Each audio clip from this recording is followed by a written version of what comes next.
kembali lagi di Invest Time on Location. Kita masih sama Mas Gilang, owner Kepiting Nyinyir, dan Tita tadi sudah dimasakin kepiting nyinyir. Ini kepiting nyinyir apa nih, Mas? Ini sebenarnya ini menu custom. Karena biasanya kalau yang sudah di paket-paket nggak ada yang sebanyak ini. Ini apa? khusus buat Mbak, aku masakin sini dan harus habis ya. Habis Mas ya. Harus Ini habis. kayaknya porsinya ini 3 loh kepitingnya. Bisa buat satu keluarga kayaknya.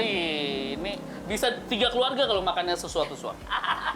Oke, nah kalau bicara target bisnis nih, Yap. tahun 2023 kan diramal sebagai bakal resesi gitu ya. Ada Ya. target bisnis lain nggak atau rencana ekspansi nih di tahun ini?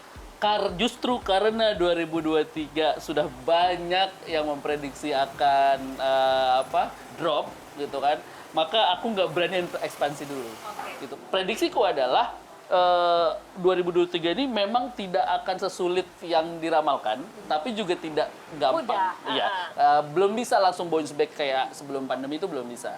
Nah, itu yang aku khawatirkan. Jadi aku nggak berani mikirin expand dulu. Aku mikirin gimana cara biar tetap jalan aja dulu. Ada antisipasi yang dilakukan buat menghadapi resesi 2023? Oh pasti, saving dibanyakin, ya kan? Salesnya digenjot, promonya juga jauh lebih banyak supaya datangin income lebih banyak. Begitu income langsung kita masukin ke pos-pos yang mana bisa memperpanjang masa hidup. Oke, itu juga bisa jadi tips buat pemirsa di rumah Yes, ya. teman-teman. Terutama yang juga sedang menjalani usaha. Nih, kita kayaknya harus makan nih Mas ya. Ini aku bawain celemek. Wah, ini khasnya ya. Ya, dipakai biar cantiknya nggak hilang. Waduh.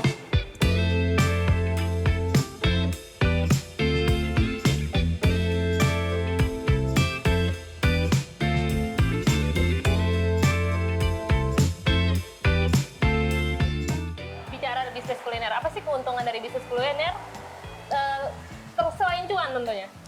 Keuntungan bisnis kuliner itu pertama mudah dikerjain. Gitu kan, mudah dikerjain, lalu itu menjadi kebutuhan harian. Gitu kan. Jadi kalau ditanya ke bisnis kuliner itu menguntungkan atau enggak, atau pasti untung, jawabannya adalah harusnya pasti untung. Kalau masaknya benar, manage-nya benar. Ada nggak bisnis kuliner yang tutup? Ada. Banyak. Itu bisnis kuliner yang nggak di-manage, nggak di-maintain, nggak dijagain. Gitu. Tapi kalau kita bicara bisnis kuliner yang benar, aku yakin pasti untung. Nah, kalau resiko bisnis kuliner yang kakak alami selama Resiko bisnis kuliner adalah cenderung kalau misalnya kita milih bisnis kuliner yang tren. Jadi kita sama-sama tahu bahwa Indonesia dari kita kecil dulu Mbak, kita kan selalu kenal yang namanya musim ya. Ada musim layangan, ada musim kelereng, sekarang ada musim lato-lato gitu ya. musim lato-lato gitu. Berarti apa? Dari kecil kita sudah ada di budaya tren, gitu kan. Nah, buat sebagian orang nggak banyak yang sadar tentang tren itu. Begitu gede ada tren ikan cupang, ada tren batu akik dan Iya, waktu seterusnya. itu rame banget ya. Di kuliner juga silih berganti trennya. Nah, buat teman-teman banyak yang belum menyadari bahwa tren di kuliner itu fast moving banget.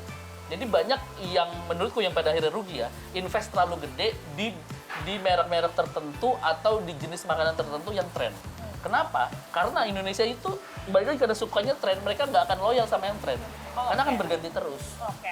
Gitu. Jadi kuncinya kalau mau untung di bisnis kuliner, kalau mau tren sekalian, 1-2 tahun exit. Tapi kalau misalkan tipikalnya, aduh aku maunya bisnisnya yang nyantai tapi jalan, jangan yang aneh-aneh. Oke, yang memang sehari-hari Iya, yang dimakan kapan dan aja. disukai gitu ya. Yes, Seperti betul. seafood. Ya, kalau seafood kan udah jelas ada demand-nya dan orang suka gitu. Tinggal pilihannya orang suka sama olahan seafood A atau B, itu aja. Oke, Mas, kalau kiat-kiat bisnis kuliner dan Ya. memulai bisnis kuliner yang bisa dibagikan ke pemirsa. Oke, pertama pastiin produk yang kamu jual udah ada demand-nya. Jadi jangan ngira-ngira. Ngira-ngira itu boleh, atau bikin yang belum ada lalu jadi ada, yang belum ada di Indonesia lalu jadi ada, itu boleh. Tapi pastiin kamu juga punya modal yang unlimited.